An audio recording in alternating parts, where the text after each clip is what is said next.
Good afternoon, everyone, and welcome to the second live podcast webinar, where today I'm delighted to be joined by Liam Thomas, Matt Collingwood, and Kalpesh Baxi.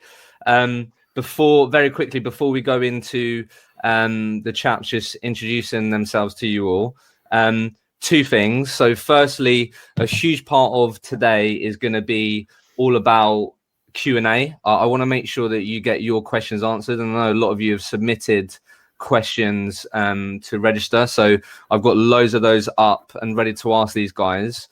But as these guys are speaking, please feel free to submit questions. So it should be to the right of you. You should see a Q&A panel to the right, and you can very easily, where it says ask a question, just type in there and ask it and submit it, and I'll make sure that these guys can answer it. And if there's any questions that you really like, then you can also click upvote on the questions that you want to make sure get answered. And then the final thing, all of you should know that this podcast is sponsor supported by Hunted, and Hunted are really trying to do their utmost in challenging times, and they've recently put together a survey that's completely dedicated to business owners in recruitment, to assess and gather information on how businesses are getting through this tough period. So they've split into different segments like impact on the market, evolving a people strategy, remote working infrastructure. And I'm going to follow up with everyone and make sure everyone gets that, because the more people that obviously submit that, the more information they can share that could hopefully benefit all of us. So before I start asking you guys some questions, why don't we start with introduction? Liam, if you go first, if you could just introduce yourself to everyone, and then we can get started. So Liam Thomas, co-founder at Highfield Professional Solutions. Been in the recruitment industry since 2002, running Highfield for the last 13 years. We specialise in the built environment space, predominantly design projects around the world. That's us pretty much. Thank you, Liam. And Matt?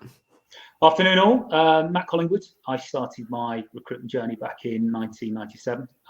Spent 17 years with one of the largest corporates globally before launching VQ in 2014. So we've got two offices, Southampton and Birmingham, focusing on IT. When I'm not doing the day job with running VQ, I'm a member of Canaries, which is a group for professional IT recruiters in Birmingham. We'll tell you a bit more about that in a bit. Cool, nice. And Kalpesh? Hi everyone. So my name is Kalpesh Baxi. Like Matt, I started off in recruitment in 1997. Working for S3. So I've done pretty much every market. I'm a permanent contract guy. So hopefully we can add some variety on the panel to help you guys out. And look, what I'm grateful about the podcast today for is it's our chance to help you guys out and to help each other in this uncertain time. Cool. Thank you, guys. Well, honestly, pleasure having you. So I think safe to say all of you combined have worked in recruitment way longer than I've been alive. So I think no one has. I mean, a lot of the workforce would definitely not have experienced sort of the adversity and sort of challenges we're going through right now. But where I wanted to start with you guys is sort of besides the current situation and climate today, like what's been sort of the most challenging time for you guys as recruitment business owners or working at S3, and how did you get through it? Feel free, one of you to go first. Shall I pick that one up? Yeah, go on, Liam. Okay, so obviously, probably what most people are thinking about, credit crunch in 2008. We were quite fortunate because there was just me and my business partner, Sam, at that time. We'd literally just started to take people on. So you started your business in 08? A year before, but by the time we really got going, we'd made some good headway, and then I think it was kind of June, July in the summer of 2008 when it really hit, when Lehman Brothers went down. Okay. For our sector, working in just UK kind of built environment, then it was like somebody turned off a tap. So it was quite scary for two young, relatively inexperienced contract recruitment consultants at that time. We thought we were very good at our jobs and we were good at filling jobs, but we weren't necessarily the best business owners in the world. So it was a good time for us to learn and kind of, cut our teeth really in dealing with problems, similar to that we're going through at the moment. So how do you feel that you got through that then? That difficult period? Well, the first thing that happens is you kind of go into shock. You're like, wow, this hasn't happened before. What should we do? And then you just need to sort of sit down, and you can't keep thinking the way you've always thought. So it's about thinking about new strategies and new ways. How are you going to generate income? Innovation. Exactly. You just can't keep doing the same thing. And, you know, when the market's changed, expect the same results. You've got to think outside the box. And for us, it was looking globally, and we moved a lot of our business to Asia and the Middle East, and ended up doubling our turnover throughout the last recession. So it did work. That worked well for us. Thinking out the box. I think definitely. You've just got to change, really. You can't keep thinking about the same thing. Sit down, go somewhere quiet, get some of your senior people around you, and have a bit of a brainstorm. Hopefully people have got quiet places in their homes right now. Matt, what about you? What's been the toughest time for you, and how did you get through it, did you say? I suppose, the toughest times, one of the biggest challenge, and this is whether, when we started out, when we were at our highest growth, and even today, it's just around cash flow. Yeah. So it's just being on top and knowing your cash flow forecasts, being on top of chasing any age debt. Looking back at and this is going back 2000 recession, the 2008, 2010 double dip recession, we had bad debt. So we had companies that went bust, ceased trading. You can't recover that debt. Usually when the creditors go in, there's very little. The administrators go in, there's very little for the creditors. And the fact is, businesses are going to go bust, or they are going to have cash flow issues, and that's going to affect the whole supply chain. So one of the things that we've been doing very, very closely is working with our customers. We've been working with suppliers around payment terms, etc. Just so we can, we've got the cash flow and the bills are paid, etc. But I think that those are problems that a startup's going to experience, just in terms of that cash flow, or even when businesses are going through super growth. Because a lot of the time you might be growing, you might be doing really well, but when your money's tied up in someone else's bank account, it can restrict your growth. Okay.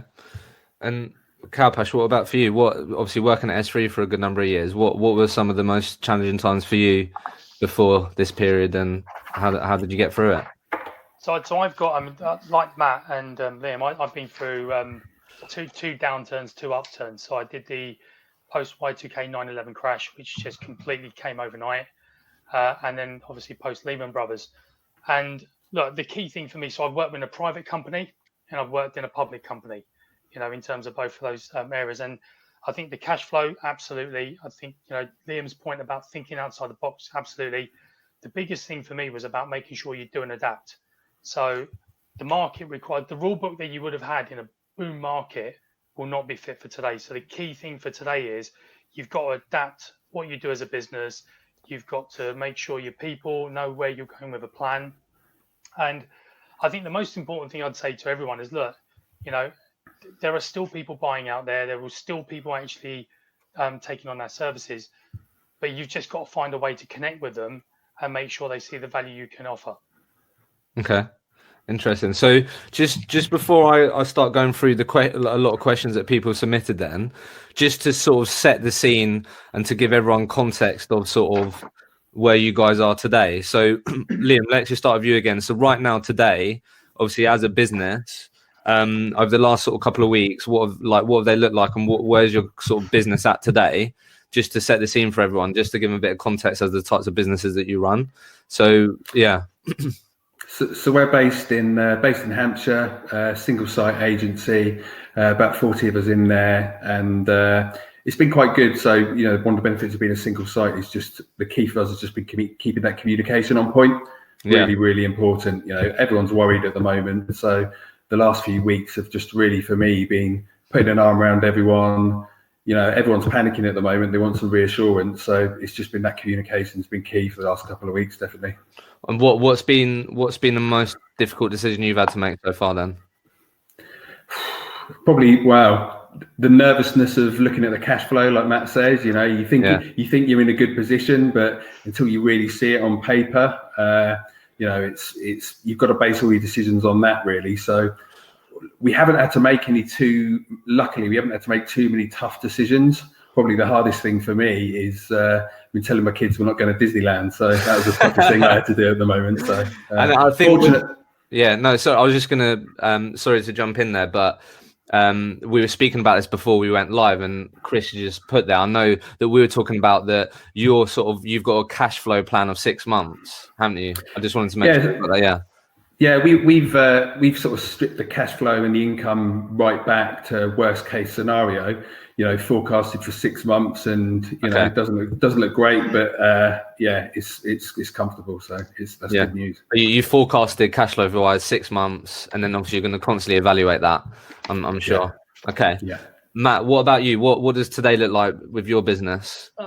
You might remember when we did our podcast together, one of the things that I spoke about was our industry, when recruiters tend to get together, certainly recruiting leaders and owners, the metrics they talk about are the size of their businesses, by the number of staff. And the phrase I used at the time is staff numbers are often vanity. The sanity really is it's the bottom line. And I think that this is a great example of what high numbers of staff can do to a business. We kept VQ pretty lean, so there's only 22 of us, and when COVID's finished, there'll be 22 of us.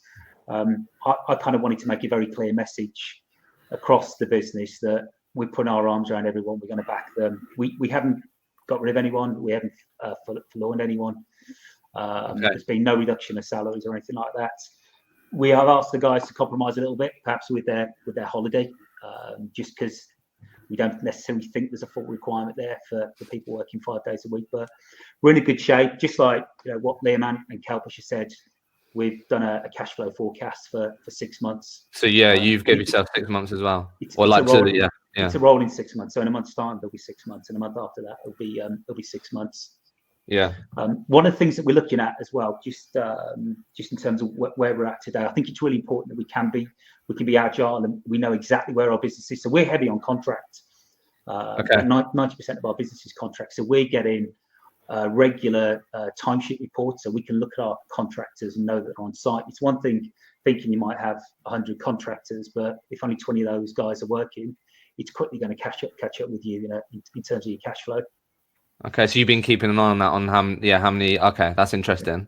And then just to frame that up, so Liam as well, your business, what's the split in contract and perm, just for everyone's context? At the moment, it's probably closer to 50-50, but we're aiming for it to be 70-30 in favour of contract. So. Okay, cool. Yeah. And then Kalpesh, I know that you've been obviously left S3 in December, but you've been really active in having conversations, offering help. So what have been the conversations that you've been having with different business owners, and sort of what's been the common themes that you've heard from people as to what today looks like for them and what they're currently thinking about? So my conversation has been completely varied, and I've spoken to organisations from 0 to 5 people right the way through to 100 people plus companies, and I think. And I want to pick up on something that Matt talked about, vanity and sanity. Right? Yeah. Right now, look, the number one thing is if you're a leader, it's time to lead. And that's probably the starting point I have a conversation with anyone. The world doesn't need more directors and managers sitting in a room somewhere or not talking to anyone. If you are a leader of a business, and a recruitment business specifically, it is time to lead. And leadership to me means 2 things. One, you have to get in front of your customers and talk to your customers. Don't leave it to your salespeople. They need to know you're going in a battle with them as well. And the second thing is you have to make sure you're making the right decisions for the business. And part of being a leader is sometimes you've got to make the unpopular ones as well, right? So the 2 things I tell everyone is agility and responsiveness. You need to know how you can move and what you can respond to. Yeah. You need to make sure you've got a plan. And I'll caveat that with a clear plan. Make sure you communicate it and you get the right people involved. And the thing I've learned, and I'm not just talking about, markets up and down, the thing I've learned in general crisis situations in my life, work and non-work, is some people thrive in a crisis, and it might be the people you least expect to. So in your teams and in your squad, look at those people that you've got that you think, they might be the most junior person, or by time served or billings or whatever it might be, but they might be able to add the most value to you right now because they've got the right mettle and the right outlook to help them. Yeah. And the final one is cash burn. I know Matt's talked about it, Liam's talked about it. You've got to know your numbers. Right? Yeah. You cannot outsource knowing the numbers today. And I was talking to an organization last week. Every day they have a cash position report coming out, right? Mm. And I call it the doomsday scenario. The doomsday scenario is no one buys any more from you, no one spends any more money with you. What does that You need to mean? know how long you've got Yeah, before yeah. you run out of money. Then you also need to know what levers you've got to impact that. Okay. Cool. So, all right. So let's sort of segue into some of the questions that people have. So I think what you just said now about leading and all of that, Kalpesh. So I think, and we were talking about this before we went live, the working from home, right? So I think a lot of people now, and obviously, Liam, you're at home, Matt, you're at home. You're now having to lead away from your typical home, right, which is your office, and your culture and your environment. So just to set, and I think this then goes into like Mike's question on how to onboard people. Like, so for you guys, how are you now communicating with your business? Like, what have you set up, and what does a typical day look like for you guys in running your business to making sure that you're leading from your home? Shall I go first then? Yeah, go. Yeah, I think it's fair to say, I think we come from a generation where, as recruiters, we were in at 7:30. I think if we were left before 7:30 of an evening, you could be getting the death stare from the boss. But things have changed. One of the things that we've been slow to adapt to is home working, and Okay. this has really opened my eyes. I think one of the key things in order for it to work, and what managers got to have, is just have complete trust in their staff. Firstly, Yeah. and I have massive trust in those guys. And to be fair to them, we've only been home working for this week, but the results are there, and it will be something that we'll be considering as doing something longer term when COVID-19's long gone. One of the things we are doing, and this is just to kind of keep that rapport going and communication, is we're having a huddle at 8:30 every morning. We have one in the middle of the day, we have one at the end of the day, where the guys get onto Odro. So those that aren't aware, it's a video platform. You get multiple people on there, you can share screens. I mean, it's absolutely brilliant for interviewing, as well as bringing all your colleagues together. So it's having that regular comms, keeping those guys positive throughout that, keeping the message consistent across the offices, just in terms of what we're doing. They don't know this yet, but I want to sprinkle in a bit of fun with it. I've just arranged for a personal trainer. Really? A session with everyone. So those that are listening, you've got some good news coming your way. So that's probably not something we'd normally be able to do, because to get home and get changed, all the rest of it. But yeah, we can do that on the lunch. Yeah, so you've got 3 touch points: morning, in the middle of the day, later in the day, and then also now you're like, right, how can we have fun with this and try and breed that sort of team morale with things like that. Liam, what are you doing? How are you communicating to your staff? Because as you said, you have circa 40 staff. Like, how are you ensuring that you're communicating to these people? Yeah, I think that's a key word as well, communication. That's the bit for me personally, because I don't sit in an office, I'm sitting with everyone else, and I do find it hard being isolated at home. So pretty much exactly what Matt said, make sure you're on the video calls with everyone, keeping those going. But we found Slack absolutely brilliant for anyone who's not using it. It's such a good tool. Yeah. And for me, it's making sure, it's because it's not business as usual at the moment. You need to try and inject a bit of fun in it when you're all working remotely. So any positive news you get, make sure you're shouting about it, even if it's just qualifying a really good vacancy, getting some good CVs over, interviews or whatever. Share that positivity, because celebrate those wins. Yeah, definitely, because everyone will bounce off that and gives you something to smile about when we're all sat at home. Yeah. So with this, then obviously a lot of people having to use video, Odro, Zoom, Microsoft Teams, whatever it may be. Like, so I'd love to get your thoughts on Mike Amos's question. I don't know if any of you guys have come up against this, right? So a lot of people are now having to do interviews over video, doing it remotely. And that's, but the part that's going to be difficult for businesses is they've never had to, like, if you guys took on a new recruiter tomorrow, that you're going to have to do that from home, and you're going to have to onboard them remotely. So how have you gone about, or how have you heard your consultants deal with the sort of combat of how we're going to get these people onboarded to our business when we're on lockdown and they can't come into the office, meet the guys? Like, what have you heard from, if you've heard it directly from clients or from some of your consultants that have got on the phones? How are clients onboarding people, and how people approach that?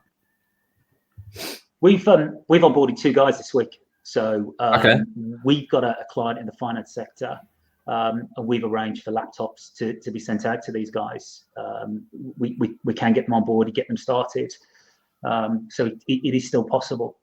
I don't think every client's going to do that.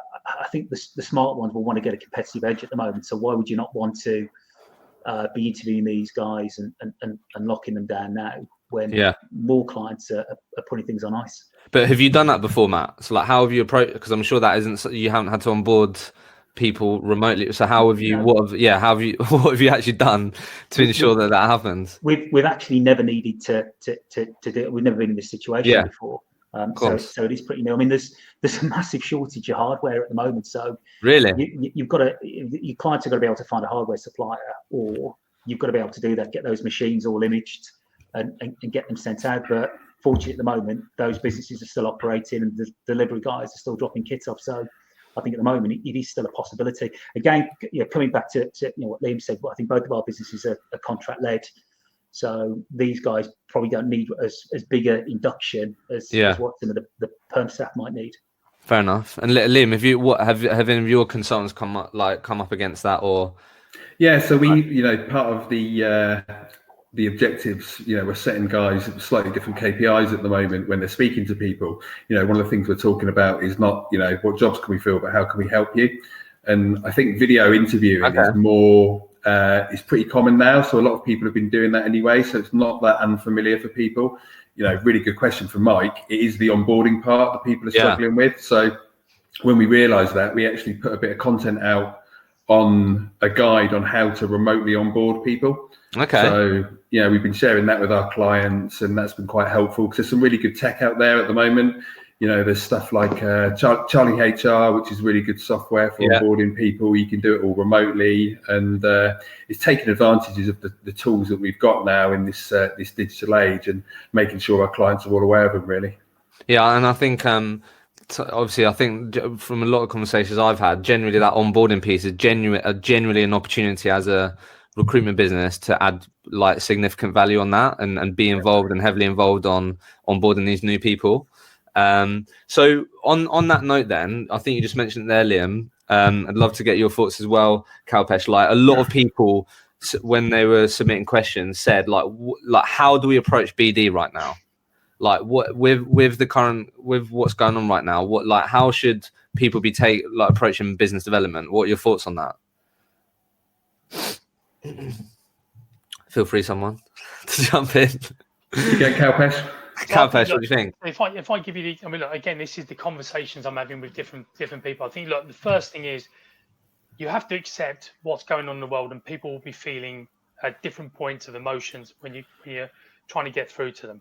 But I think you can still put calls in, and my typical starting point would be start with your warm list, start with the people that buy from you, start with the people you've engaged with. Don't start with the cold calls, but also think about how you're going to connect with them as well, because not everyone wants to talk on the telephone right now. We've just been talking about how to use technology. So is it Slack? Is it Google Hangouts? Is interview you can get on in terms of a domain or Odro, etc. But I think you can still put calls in and you can still have conversations. And I know, again, talking to a company this morning, there's a lot of people now getting corona fatigue. We're a week and a half, 2 weeks into this, right? People are bored. They're bored about talking about it. So they're looking for a bit of escapism as well. Put the calls in, but just be mindful of the person you're talking to. Be clear about why you're calling them up. And look, and also just, wear a real thick skin. If people don't want to talk to you right now, don't take it personally. Come back to it and then walk away and put a call back in for the future. But there are different ways of connecting with people. It's not just telephone.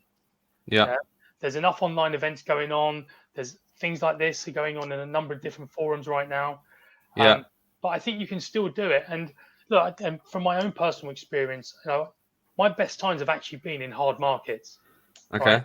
The difference with this market as opposed to 2008, 2009, it's not man-made and everyone is going through it. So you have to be respectful and mindful of where people are and the emotional journey they're on at the moment. So Peter, but you'd like to think people would welcome a conversation that isn't just focused on coronavirus, but you've got to be empathetic, be mindful, and sort of see how you can help. What about you guys, Liam and Matt? Like, what are you saying to your guys? How important is business development right now? And like how they're approaching it? I think you wouldn't even necessarily term it business development at the moment. It's keeping in contact with your clients and just speaking to them. The objective at the moment isn't just sales. Don't get me wrong, filling jobs is brilliant at the moment, and there are jobs out there. But empathy is a great word, compassion's a great word. That's what we've been talking about in the office, and it's like Kalpesh says, everyone's going through the same problems at the moment. So it's understanding those and showing empathy. And if you can help them out with something like a remote onboarding plan and how to do it, then they're going to remember you when they do need those jobs filling in the future. They're going to be the ones that remember you for helping them when times were tough. Okay. Matt, anything to add to that, or just I think from the BD side, it's just setting the right sort of expectations. I got Russell Monday. I don't know if you know him. He's a coach trainer. He's done a bit of work with a few of my guys recently. And rather than setting the expectation of you've got to go and pick up jobs and all the rest of it, and that is their mindset. I've got to get a job. I've got to get the pressure off at the moment. We're setting the expectation more around building those save lists. Lead generation, finding out where these guys have gone, who they work for. So the real basics. So BD doesn't necessarily mean the KPI of pulling a requirement. It could be a lot more. And I think we need to remove we can't be setting these guys. We're setting an expectation. They all should be going out and pulling jobs because they won't deliver on that. And it makes their job very negative. Yeah. So with that then, what should anyone that's obviously watching that is managing the team remotely right now, is being the leader, what are you guys emphasizing that your guys do? So you just mentioned it a bit there, Matt, in terms of save lists and leads, etc. But like, what for anyone that, again, we haven't been through this, a lot of people haven't had to manage their team remotely. What are you guys emphasizing, or what KPIs in this climate are you making sure your guys focus on, if it's not the typical things, obviously?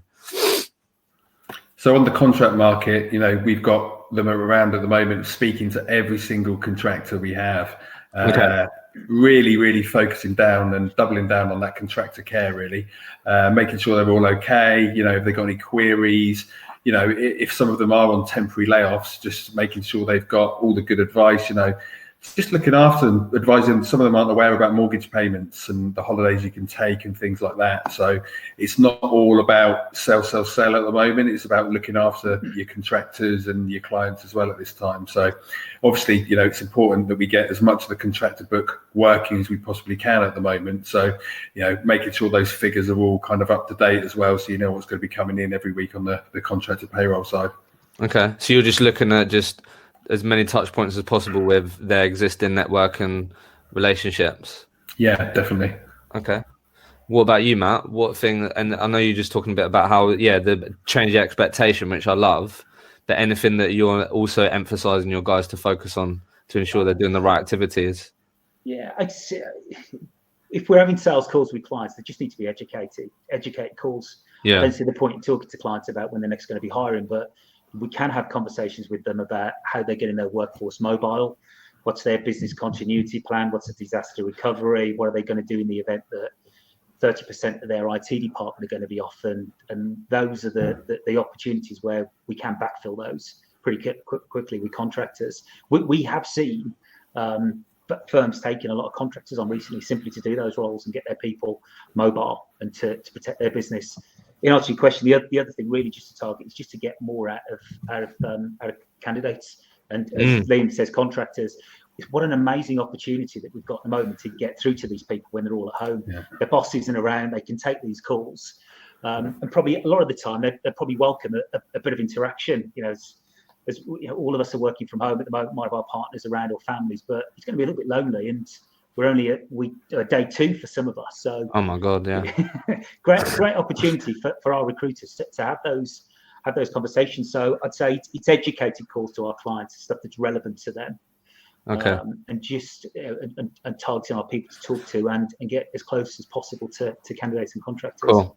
No, love that, guys. And I think and I think on the flip side of this, which you have to do as a leader, as a manager, like someone submitted a question, which I thought was really interesting. So like now with this remotely, like how would you recommend managers, leaders challenge output whilst working from home without being like a big bother or doing it in a negative way or whatever, because I think that's also the challenge, isn't it? Like, it's great if people do that, but what if people aren't doing that? Like, how can you challenge that? What do you think about that? I think it should be challenged.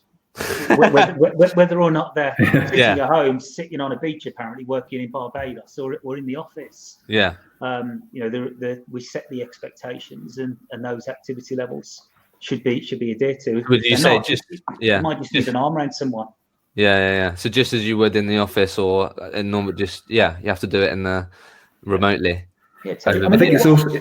So I was just going to say one of the things I guess just to be mindful on that is we talked earlier about kind of motivating people and the whole kind of positivity thing. We're at early stages at the moment. I think as this goes on, inevitably will do for weeks. Could even be months. We are going to have some people who are going to be maybe isolated or working on their own, and there's a mental health issue here to consider. Definitely. So although the activity levels for some people might drop, it's not because they're being lazy. It might just be they're not in the right mind at the moment or the right place. And I think with that, those are the sorts of people that we have a word where we need to, but it's understanding that people that might be not in the best place, and giving the support they need. Yeah. Liam, what was you going to say? Sorry. I think it's like Matt says, really, it's just not assuming anything. Make those expectations really crystal clear at the start. But then if people do have a problem with them, make sure you ask the question why. A lot of people, because they're in a different environment, people are going to struggle for different reasons, be that mental health or not liking the isolation, or the fact they've got 3 or 4 kids running around all day and they can't actually do any work. So it's just understanding it's a different situation for everyone. Again, a bit of empathy, bit of compassion, and just keep those communication lines open. But completely agree with Matt, you've got to make those expectations clear. It's easier to talk to people at the moment, so those activity levels should be on the rise, if anything. So yeah, and I think let's definitely, I've got quite a few questions on mental health and things like that, and resilience and getting through this, because it's like, for me personally, like I'm finding it really difficult, like definitely. I've moved down to Eastbourne with my girlfriend's family. My girlfriend's mum yesterday started showing symptoms, so she's now got to self-isolate, and I can't leave the house for 14 days. And honestly, my head fell off last night. I was just like, oh my God. So like, what are you, and no doubt a lot of people are going to find it challenging, like definitely mentally. So like one of the questions was, one, is it the manager's responsibility to monitor people's mental well-being? I'd like to think it is, but like, what are you guys doing to ensure that, I don't know, people feel safe to talk about the challenging side of this? What are you guys doing to make sure that these people are able to talk about it, or trying to impact that or help with that? What comes up for you guys? We're fortunate enough that we've got a really amazing like mental health trained professional in the on the team. Really? So yeah. It was, of course, he was really passionate about it, and he's literally exactly the sort of person you'd want to do that job. So we put him through the course, and he's great to talk to about anything like that. So everyone knows if we're in the office, we're out of the office. They've always got access to him, and it's still early stages for us all working remotely at the moment. But next week we've got plans to really, really roll that out, and get him assisting people and kind of being proactive with it rather than waiting people to come to him. Yeah, so you're going to just communicate to everyone that if anyone does want to book in time or virtual coffee or whatever, they can do that with the person you have internally.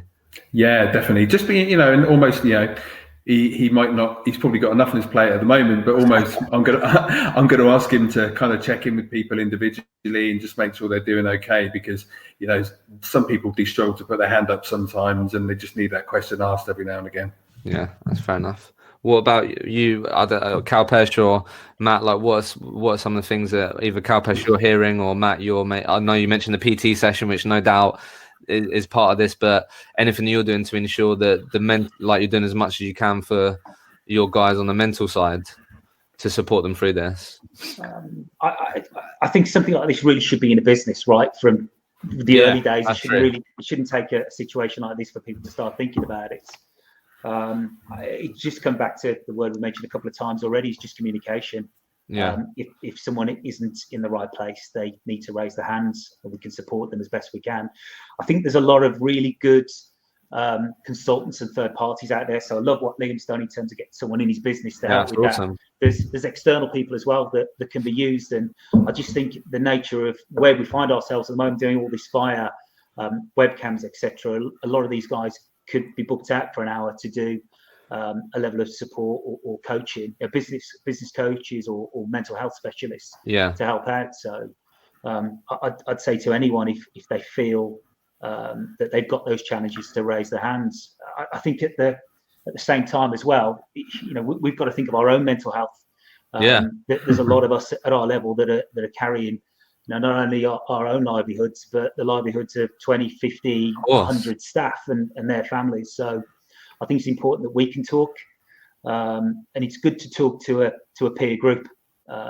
So most recruitment owners are going to be in the same boat. So the key bit is I'd start reaching out and talking to as many of those people as possible. So I mentioned earlier, and it's a bit of a plug anyway, but our Canaries group, we've got 50 members, and we've got our WhatsApp group, and I guarantee we get in 50 odd messages a day from the different owners that want to share a bit of success they've got, challenge they've got, what they've heard, government releases about the grants and stuff like that. Now, we're quite fortunate that we've been with that little group's been going now for 2.5 years, and it's a real success. But I think for those that aren't in a group, whether it's TRN or APSCO or whatever, is just find another local recruitment owner, reach out. Reach out. Honest, I said before on my podcast, you get recruiters together and they generally say, everything's going well and we're doing amazingly well. Well, this is one of those chances just to be brutally honest about where you're at the moment if you really want to get that help.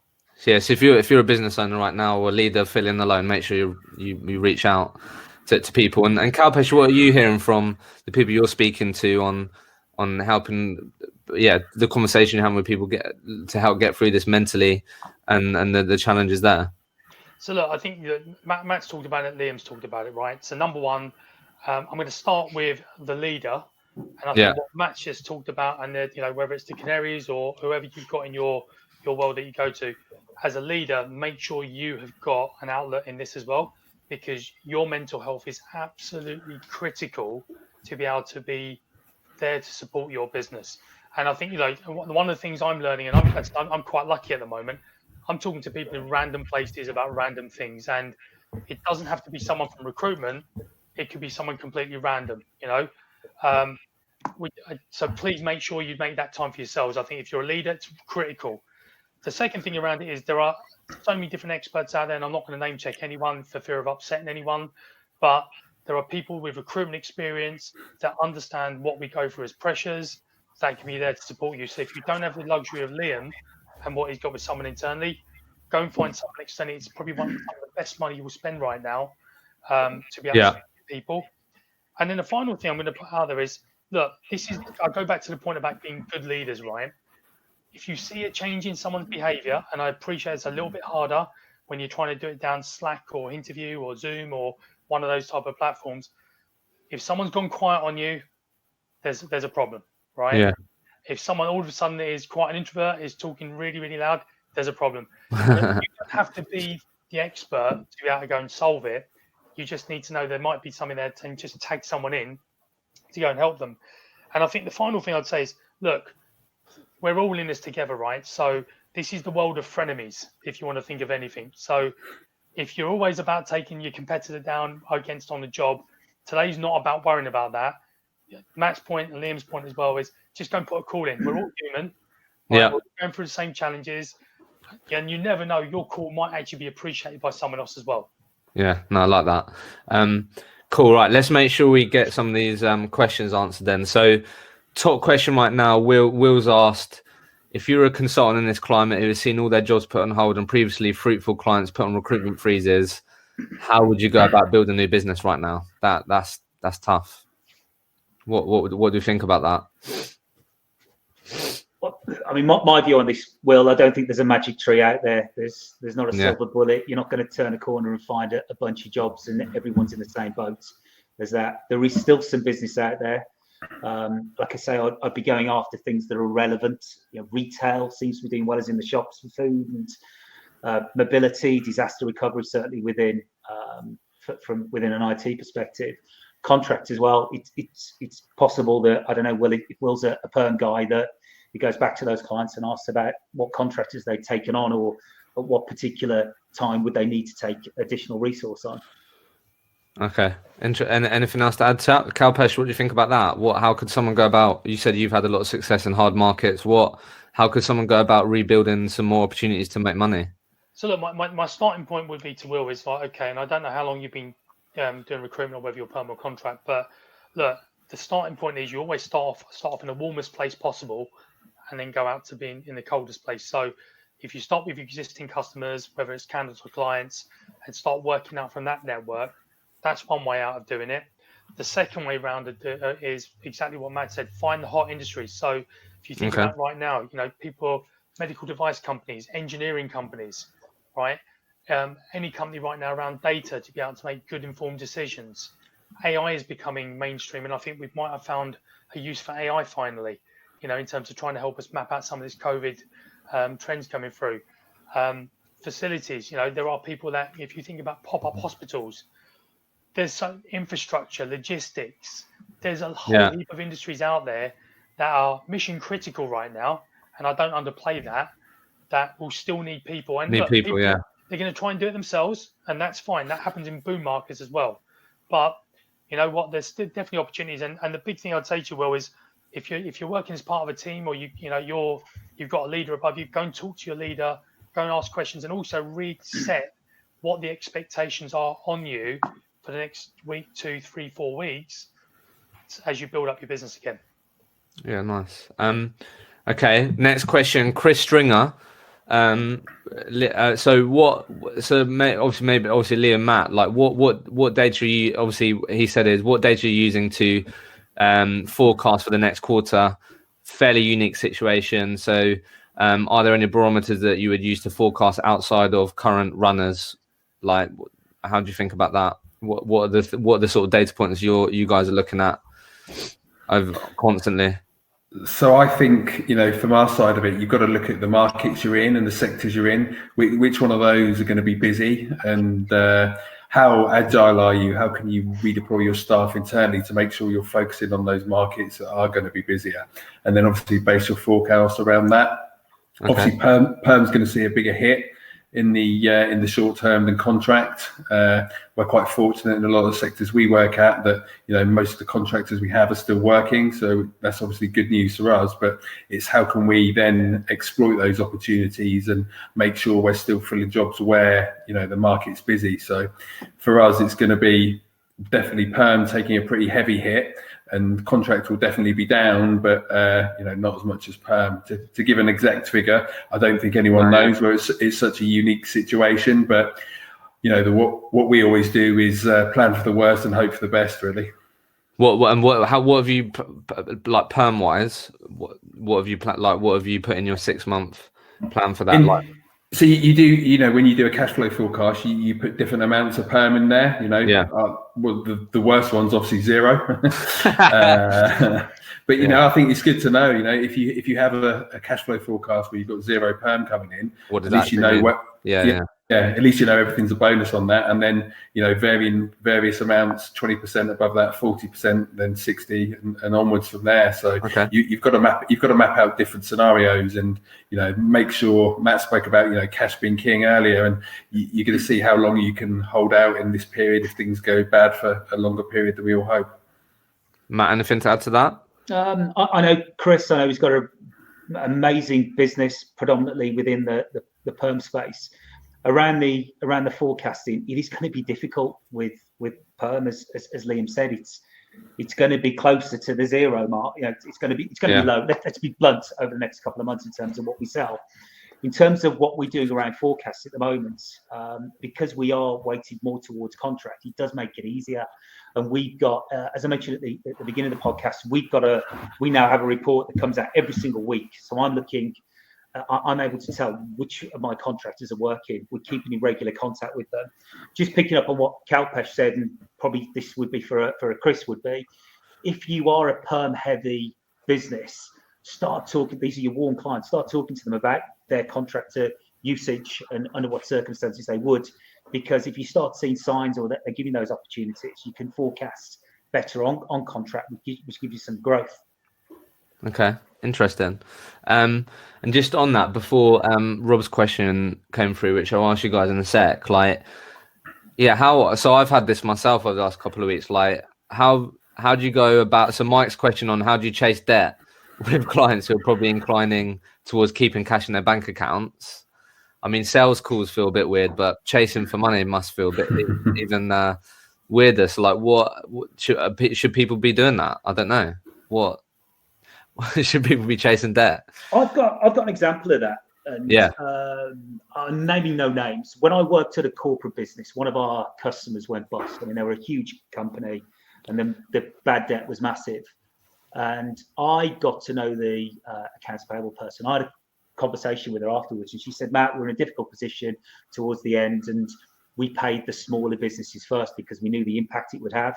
And it was the big corporate at the bottom of the list. Now, whether that's right or wrong, legal or not, I don't know. But I think that if there is going to be any bad debts or clients are in that situation, I think we as the directors, and this is what Kalpesh said about the business owners talking to these people, we should be talking to the head of finance for these businesses and stressing we are small companies, we're privately owned. And we need them to honour the payment terms. Can we force them to make payments to us? I don't think we can. I don't necessarily think this is the time to be issuing legal notices to them and charging them with interest and the Delayed Payments Act and all the rest of it. I think I'll probably remember those agencies that can afford to give them payment terms and support them with that. I'd probably just say one last point as well, just on Mike's point, is often when we look at the debt that's outstanding, we look at our clients, but I think it's really important to look at the supply chain. So if our client's paid by their customer, who is their end customer, and how volatile is the industry that they work in? Yeah, interesting. Kalpesh, anything to add? I think there's two things. So if I can just go back to the previous question really briefly for Chris as well about perm, or I think it was Will. So there's one thing you can do on perm, and look, I wouldn't use this as your absolute tool right now, but keep it in your locker. Right. So if you know where we're going over the next couple of weeks, and things will start to become clearer, hopefully anyway. But there's no harm in you being able to go to your best customers and saying, look, right, pay me a retainer for future business once things start getting good. If you know when people are going to turn around again and start hiring, there's no harm in you actually doing a prepaid, say, right, for future business, pay me now. And you might have to be flexible, right, to get someone to give you money up front. But that might help you out with your cash flow in a period where it's low or in decline. And it might mean that when you come out at the other end, you've got to do business a little bit cheaper in terms of placements, but at least it's got you out of the short term. It also gives you a reason to start pipelining and building candidate pools for opportunities that will be coming back as well, right? Rather than that classic, I might have a job coming up. No, you're actually building stuff for something that's particular. And the same goes for contract as well.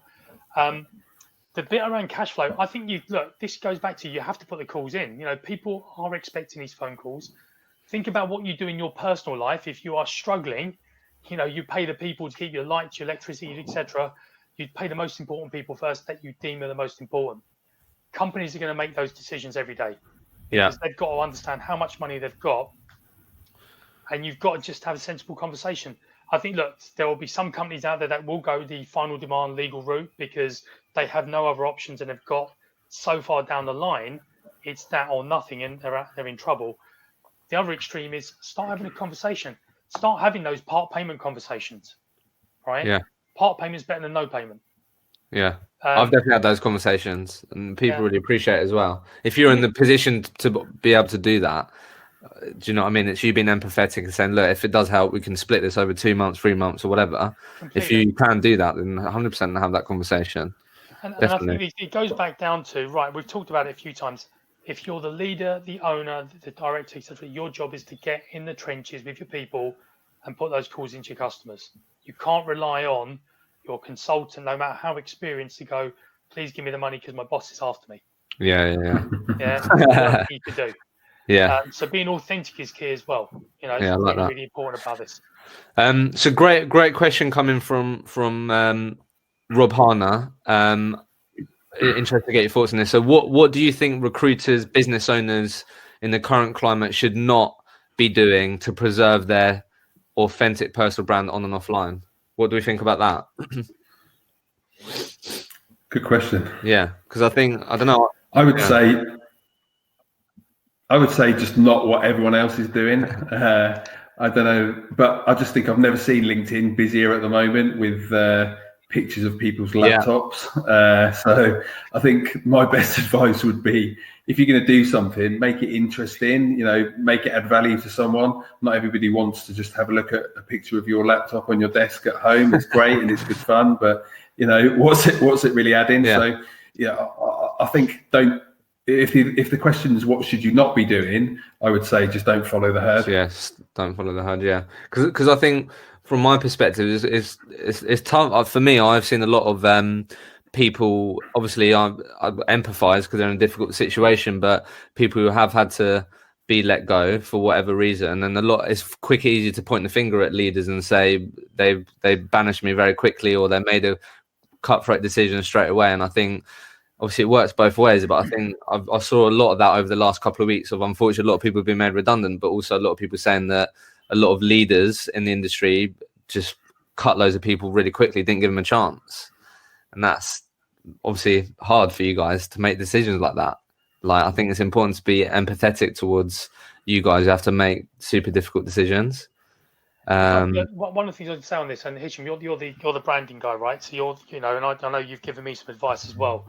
But the key thing I would explain to everyone as they're going through this journey, and I think that question is a really good one, Rob, Anna. But just remember, at the end of this, the way I always look at it is, how do you want to be remembered? Yeah, it's a great question to ask yourself. And if you want to be remembered as the chump who keeps putting things out there that gets you in trouble, then fine. But also remember your personal integrity as well. So, you know what? If you're looking for a job, by all means, it's okay to put out there, but I would probably leave the personal digs and stuff like that offline, not in the public domain. Because you've got to remember, once it's out there, and you've got no control about where it goes. Yeah. And I think we were talking a bit about this before, Liam, like just quite loosely, but I mean, look, Scott's prime example question now, I think approaching it in the right way, where Scott Evans, unfortunately, has been put on temporary lay, but started recruitment recently, and he's thinking, right, how can I still add value to a company from home and continue to develop as a consultant? So if you found yourself in a difficult spot now where you have been obviously put on that temporary leave, what could recruiters be doing to upskill themselves instead of, well, I'm sure they can volunteer and get involved with the NHS and things like that, but like, I don't know, what could these consultants do to continue that they can do everything that they can as a recruiter? It's all about mindset, really. The way you've got to look at it is it's an opportunity. So the world we live in now and the training resources that are available to people who are at home, 10 years ago, the things that can happen now just wouldn't have been possible. So the way we've been talking about it is keeping yourself match fit. Nice. You can train, but you can't play. So, you could get called back off the bench at any time and get back into the game, but you need to keep yourself match fit and ready to go, really. Love that. Great way to put it. Make sure you're looking after yourself. Make sure you're still, keeping in a bit of a routine, doing your exercise, looking after your mental health, but also upskill yourself. And there's so many training courses out there that you can access online. Keep doing all of those as well. Yeah, that's awesome, man. I really like that. Keep yourself match fit. That's a great way to put it. What anything to add to that, Matt? Like, what would you be doing if you were a consultant that found yourself in that position? I mean, we haven't put anyone in that position. We've got no plans to. But I think one of the things to add is, if people are off, they're not supposed to be working for their employer. Yeah. So they can't be resourcing, they can't be talking to people, because the employer will get themselves into trouble. Just to be clear on that, what they can do is personal development. So I totally agree with everything we said earlier. There's some great books out there, some great stuff online. Start reading that, sharing it, read some good books, get your mental health in a good place. I'd say you can read about new and emerging markets, but in terms of market mapping, talking to these people, then it's going to be difficult to do without HMRC breathing down your neck. Yeah, for sure. Which you don't want. You definitely don't want that. How do we see this evolving then, chaps? Obviously, if we were to have to predict this, what do we think? How long do we think this is going to go on for? Obviously, no one knows, but what are your sort of thoughts on how this is going to plan out. We've got a U, V, and an S, haven't we, on this one, Jen? Based on the earlier chat. Glass crystal ball. What do we think can happen? Yeah. Shall I go first? Yeah. My gut feel on this is I think this is going to be like the recession of 2008, 2010. So there was talk of a slowdown. The definition of a recession is 2 quarters economic slowdown. I think what we've seen is companies cut deep. I think we've seen the economy fall off a cliff. I think people are going to be quarantined. I don't think this is going to be 3 weeks. I think it's going to be 6 weeks, maybe a little bit longer than that. Oh my God, that scares me. I think we're going to come out of it, and I think there's going to be spend and confidence, and I think we're going to peak and then come down a little bit and come out of it again. That's my gut feel. So I just think it's going to be slow, steady investment. I think if you're a recruitment owner and the sun is shining in 3 months and it feels confidence, don't go all out and just hire a ton of people, because let's just steadily see what happens. So that's my gut feel. Steadily see what happens. Yeah. I would say I think we're in this for 2 months of a lockdown. Yeah. Tough times. And I think we're probably going to see 4, maybe 6 months of slower growth or flatline maybe. Liam, what do you think? Yeah, I agree with Matt, definitely on the downside. I'd love to think it's going to be 3 weeks, but unfortunately, it probably will be a bit longer than that for all of us. So, but perhaps slightly more optimistic on the upside. I think, having gone through it in 2008 as well, that there were a lot of underlying economic conditions that led to that collapse. The underlying economy will still be strong and the demand will still be there. So, particularly in the infrastructure sectors that we work in, those projects they still need to be built and the demand is still there. So I'm slightly more optimistic about a bit of a bigger bounce on the upswing when it does kick in. Like that. Kalpesh?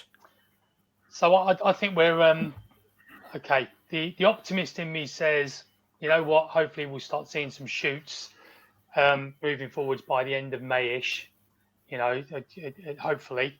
But I think the realistic thing is, and this is, I don't want to be the guy that bursts everyone's bubble, but you have to be prepared to say this is the long haul. And I think we were talking about, I looked at something on the Visual Capitalist. It's a great website if anyone wants to do some research on graphs. But you've got a V-shaped bounce, you've got a U-shaped bounce, and an S-shaped bounce. I actually think, along with Matt, this could be a double dip. In terms of where we're going with this, but be cautious, but also be optimistic. And being optimistic means look at where you can pivot your business to still keep growing. Right? It doesn't mean you have to go and hire 150 people. What it does mean is where are the opportunities with your customers? Where are the opportunities in your markets? Right? But also talk to your people, because your people are out there talking to a number of people in their networks. Where are they finding opportunities? Yeah, and that was going to be, I just wanted to sort of do before we finish, chaps, is like, and obviously you guys have been through this and built towards obviously bouncing back. So like what are the thoughts on sort of people approaching building or coming to the bounce to get ready for hopefully what will be a great upside and sort of, get back to normal or whatever. But like, how should people be best preparing for the bounce back, do you think? So I'm going to say the first, I'll take this one if that's okay, Chas. My first thing is, before you worry about the external world, I'm going to steal something from Matt, is all about make sure you're ready. Yeah. That's physical, whether it's mental, whether you're doing a Joe Wicks PE workout, or whatever it might be. But you've got to look after yourself, because you don't know when that opportunity is going to come through. So look after your mental health and your physical health. Then the second part of it is just be understanding what's going on with your market. Read the press, read the paper, look at opportunities, look at what industries are starting to talk about good stuff. There's so much information out there. Caution note, watch the fake news. But there are some good stuff coming. Look around the world, where if there's any economies further down the line than we are, then look at what's going on in those countries. Where are the opportunities coming through? Right? Okay. But I think the two things, you look after yourself, number one. You've got to be match fit. And the second thing is just start looking at opportunities around the world and go, right, how does that relate to what we're doing here? And then the final one is, if you stay close to your customers will tell you when they're ready. They'll give you enough warning as well. Yeah. Okay.